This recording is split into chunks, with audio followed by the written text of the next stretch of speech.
So, the best way to get into what 2021 brought me is to go back and look through my list at the end of 2020 where I listed what I wanted 2021 to bring me.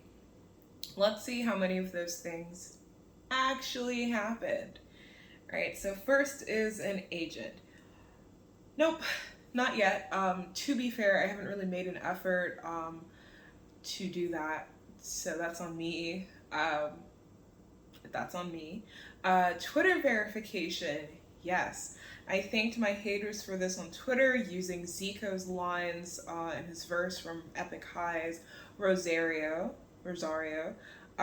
because it's actually their fault because of their harassment ongoing across 2021, including impersonation, slander, and, like falsifying things that I've said, that proved to Twitter that beyond me being a published author and public figure with like bylines in Teen Vogue and ID, that my brand is at risk from trolls and creeps. So I needed a little oomph to secure my brand.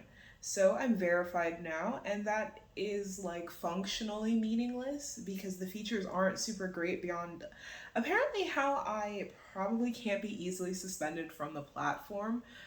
And I tweet like I'm on Stan Twitter anyway, so like that wasn't gonna happen. But like even if I went off the rails and got like super aggro, I'd probably be fine because blue checks. But it does mean that I can further lock down my notifications on Twitter so that all I can see are, fellow blue check media peeps in my notifications, which is nice.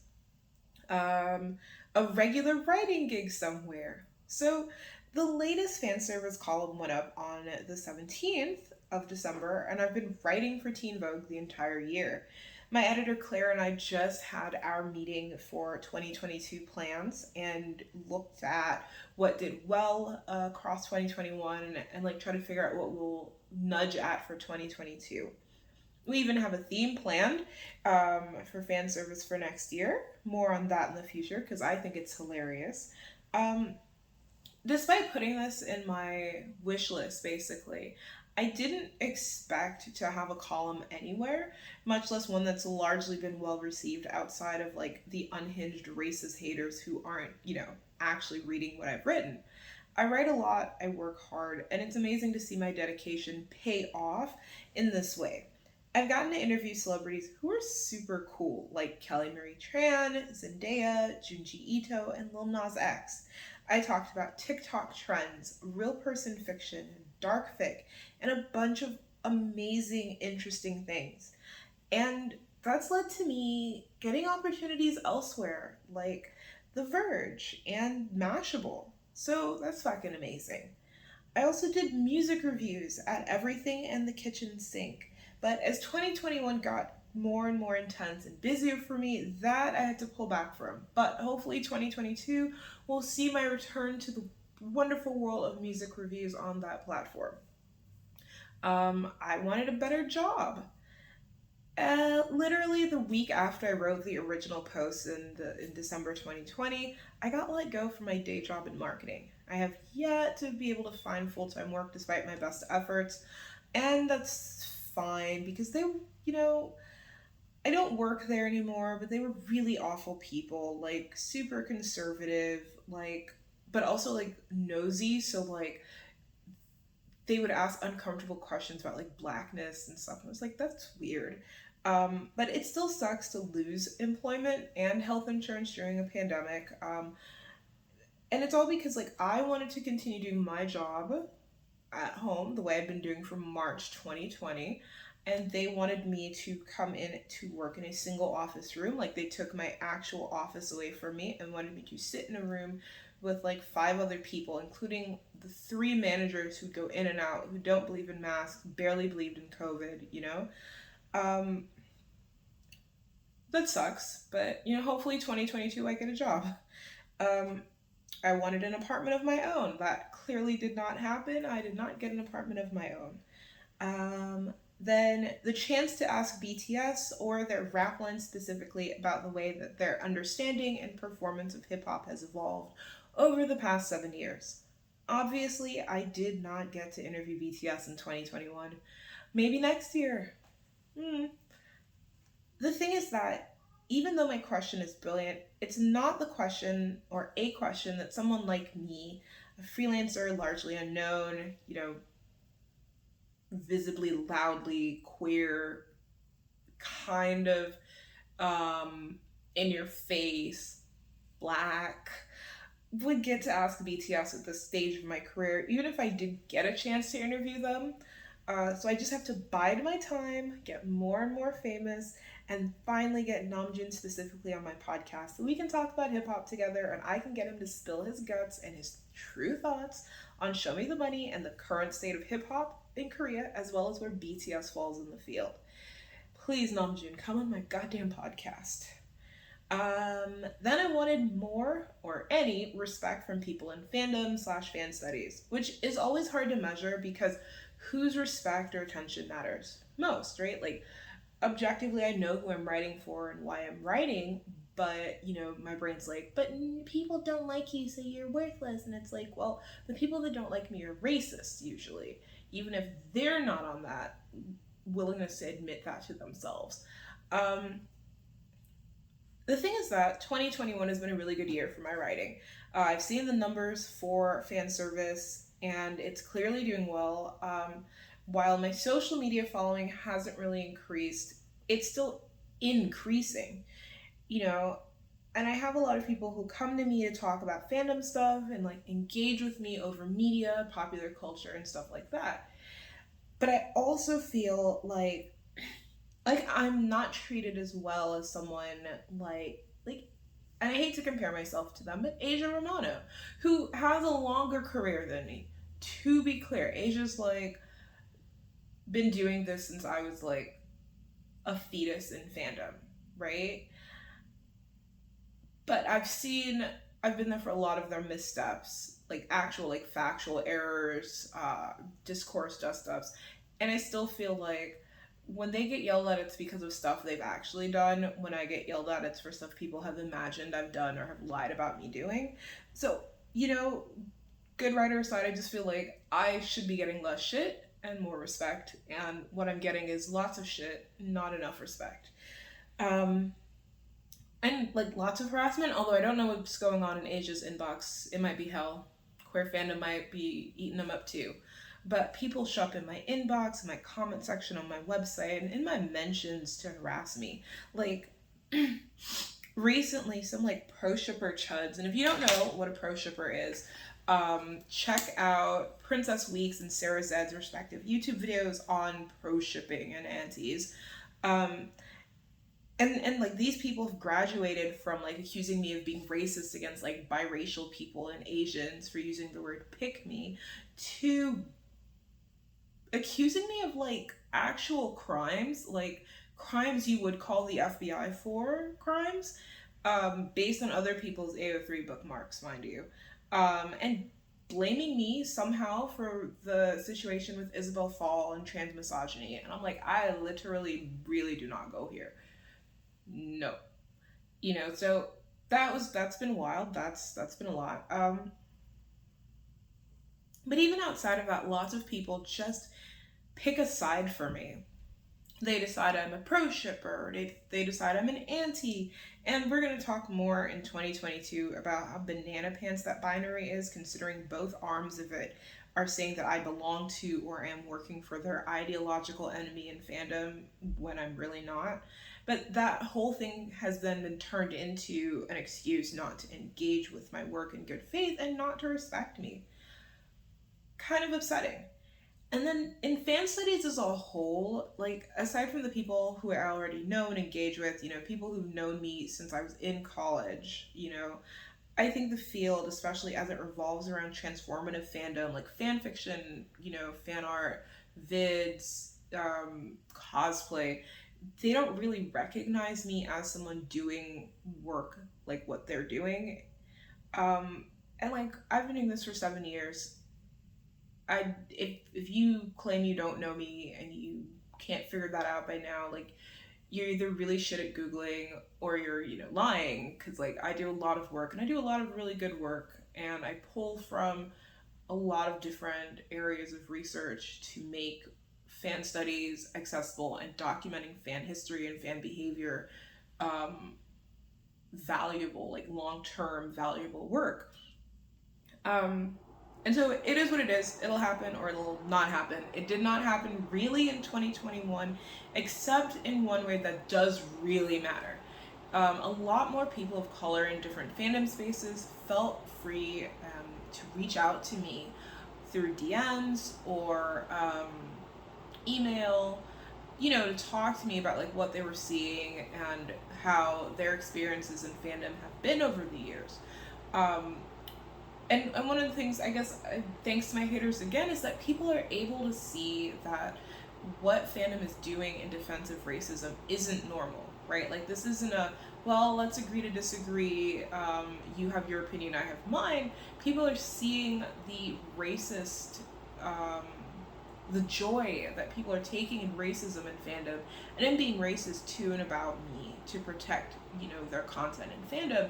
And they're able to go, oh, okay, these bitches well racist, and realize that no, they haven't been imagining this, that they haven't been imagining racism in fandom, that they haven't been imagining harassment, that all of these different factions in fandom are oriented around whiteness, like white opinions, white desires, and fans of color, regardless of where we stand or what we like, get shoved under the wheels to entertain white fandom, white queer fandom, and to protect its interests regardless of what those interests are. So having more and more fans of color reach out to me, and say like, oh, thank God you're here and you're saying what I've been afraid to say because like people really fucking harass you. I'm terrified that could happen to me.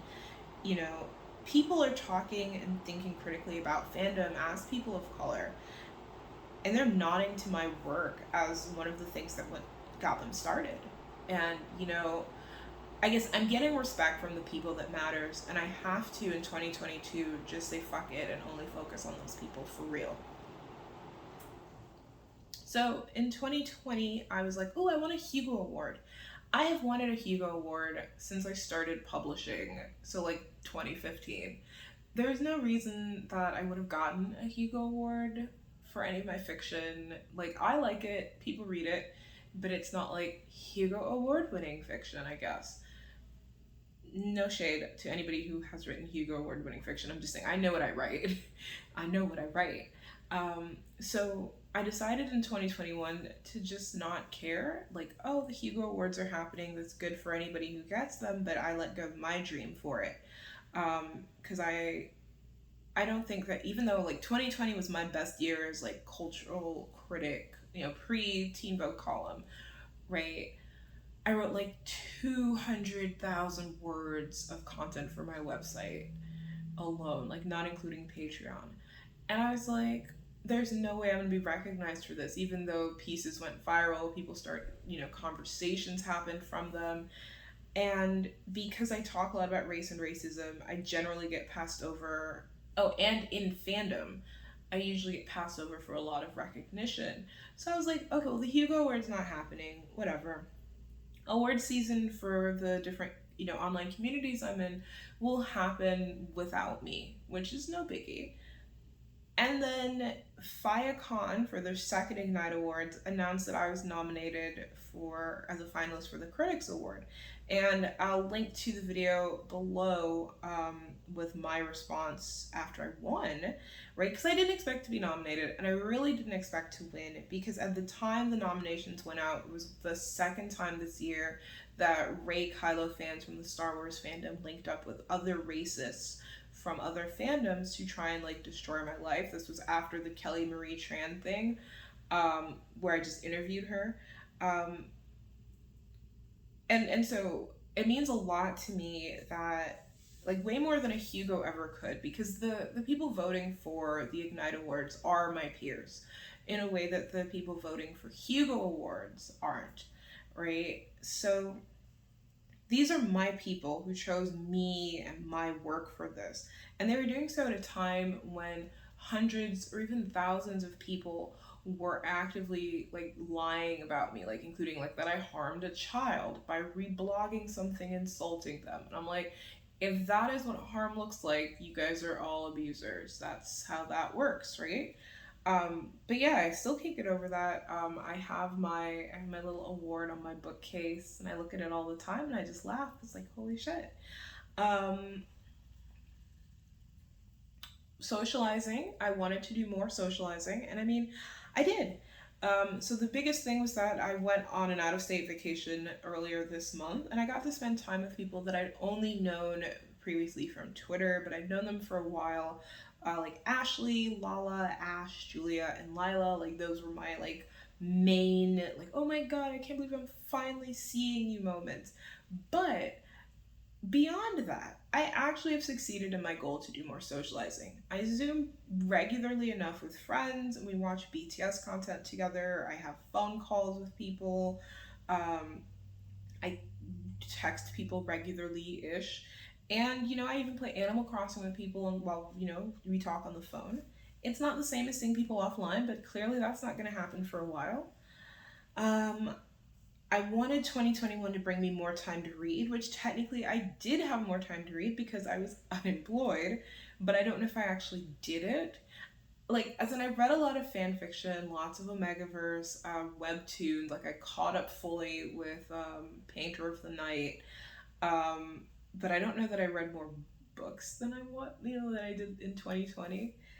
I also wanted a better grasp of Korean, and actually, I do have a better grasp of Korean now, so I can sound out Hangul. So if I see Korean written, I can sit there and like put it together. So I can read it, like I can sound out the characters, and then like once I do that, I can spot the loan words and like pronouns, I guess, like nega or niga. I can like figure out what's roughly being said if it's about food.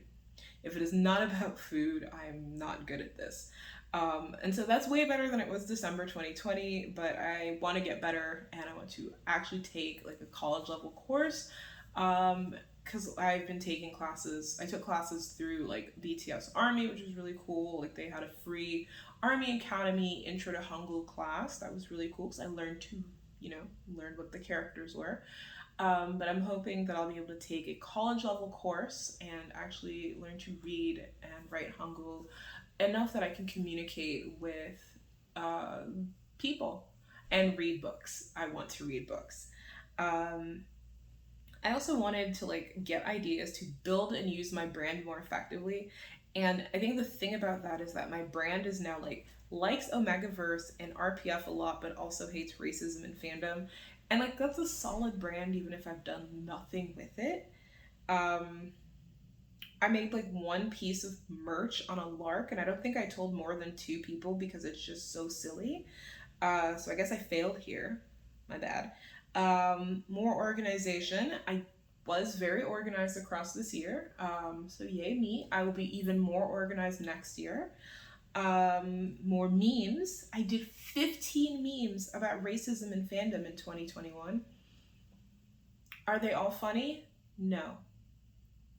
Am I having fun? Yes. And so I will be making more memes in 2022. Look out for that shit. And finally, on my list from 2020, revenge. While I haven't gotten the chance to maim someone yet, I am one of the best received fandom and media culture bloggers online. Tens of thousands of people read my Teen Vogue column. They link to my work when talking about racism they deal with in fandom as people of color. They use my work to explain internet phenomena and behaviors that other people do. Chances are, if you go, hey, how do I learn more about racism and fandom? The person you're talking to is going to link my shit. My website hit 200,000 views in 2021. 50,000 more than last year, with me doing what I felt was significantly less writing for my website. I am fucking everywhere, and my haters cannot actually escape me or apparently successfully snatch my bag over anything I've done. Like, they've made up shit, but it's debunkable and, like, weird. And they've also told on themselves repeatedly by doing things like publicly saying, like, I filed a police report against Stitch for stalking me, as they admit to, repeatedly emailing Teen Vogue editors to try to get me fired because I don't like Reylo. And don't like Reylo because it's such a stretch. I don't like the fandom. The ship is basic. Just saying. Um, so I guess for me, success has been the best revenge of 2021, but I am still very open to maiming people. So maybe 2022 will let me do that. Hopefully. So now I guess there are things that weren't on my list for 2021 that are accomplishments that I should talk about. I had a novella come out in December. Infamous is my second novella set in the Judge Dredd universe. It's set early on in that universe, pre judges doing like a coup, and it's just before the heavy political stuff. And it pulls from my background as, I shit you not, a minor criminal in my teens, and kind of orients itself around like what someone would do for the chance to be famous, even a little bit. I also wrote 10,000 words of incredibly self indulgent, queer, polyamorous Omegaverse for my birthday. I fucking love it. It's really good. And like, I know that saying like queer Omegaverse feels redundant, but it is definitely queer Omegaverse. And so I've got a direct sequel, like literally the morning after, a prequel with the with the Sigma and Omega in the story, and a queer lady featuring triad polyamory side story in the works. So more love for the main story that's out means that I will be inspired to keep working on the others very, very intensely. I saw my dad in 2021. He visited early on in the year. He had a health issue. And he stayed with us for like a month and then he went back home. He is very well vaxxed. Like, he should be fully vaxxed, like double vaxxed with his booster. He's great. He's all old and stuff. He is currently in Texas as I record this video, visiting one of my siblings, and I love that for him. They are unfortunately a little not vaxxed, but you can't make people get vaccinated. That's assault. Beyond that, Memes was over by us over the summer, and that was lovely because I missed her a lot. That's my baby. And BTS and Eastling spent pretty much all of October with me. So she spent all of birth month with me, and it was just a really good experience. She's an amazing young woman, and I'm really glad that I'm responsible for helping her grow up as well as she has. I ended up on ONTD as the subject of a story. So it wasn't great because it wasn't the subject of like a nice story. Like, it wasn't like Stitch marries Namjoon or something. It was Reylo's try to get Black Rider fired from Teen Vogue. But yes, that was in May. And I think so far I have yet to end up on ONTD for anything I've done positively or that I've done, right? Like, I was the source in May 20, one of the sources for Yoongi on D2 with the Jim Jones thing, and now this. And it's just like, maybe one day I will end up on this online publication that I've been reading since I was a teenager because of something I've done. Like, again, marrying Namjoon, or even divorcing Namjoon. I will take a divorce. But it's just really wild because it's like watching all of these people be like, yeah, this is some bullshit.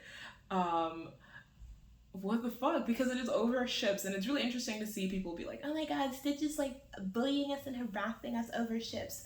But like, I don't care what you ship, and nobody actually knows what I ship. They like literally make it up. And I'm like, wow, you guys are really bad at this. Because the short answer is I ship almost everything, but the long answer is I talk about what I ship. And I've even talked about Reylo, where it is the fandom that is eternally my problem because the fandom has so many loud anti-Black pockets. But yes, I mark the ONTD, which is, oh no, they didn't. I mark the ONTD appearance as an accomplishment because it is kind of wild to end up in a publication that I really did read a lot of when I was a child, teenager, not a child, when I had my old live journal and shit. And to see people defending me there, people were like, I've been keeping up with Stitch for years, and like Reylos keep coming for them, and like it's really nice to, I guess, not feel crazy, for lack of a better word. Like, for years, people have been like, well, you won't leave this fandom alone, and it's like the only year that I really was like in my hating Rey Kylo bag was 2018, and I won't do that again. That's not very nice, and it was really because I was angry at Kylo and the fandom response there. I did cover everything that Reylos did in like January 2020 to John Boyega. After December of 2019, they were like really fucking racist, but like, I've moved on. Why haven't they? Ooh. Then I interviewed Sleek, who I love. Sleek is a Korean rapper, one of my favorite Korean rappers, one of my favorite rappers, period. Very social, justice minded. She's vegan, she's a feminist. She talks bravely and boldly about queer rights and representation.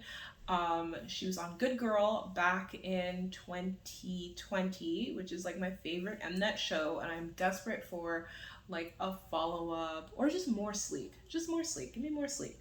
And so she was on 2 episodes of my podcast. I've scheduled having a line for a follow-up or more episodes, but I'm hoping that one day not only will I get to have her on, that I'll get to do stuff with her in Korea. And she's really cute, y'all. She's really cute. So many tattoos, and her outlook on the world is just really great, and I love her music. Sleek is just great. Just get into Sleek, just become weak to her charms. And actually, the vacation that I went on was pretty big in terms of accomplishments. This is the first time I've ever been on vacation. Other times of travel, it's been for work, school, or family like issues.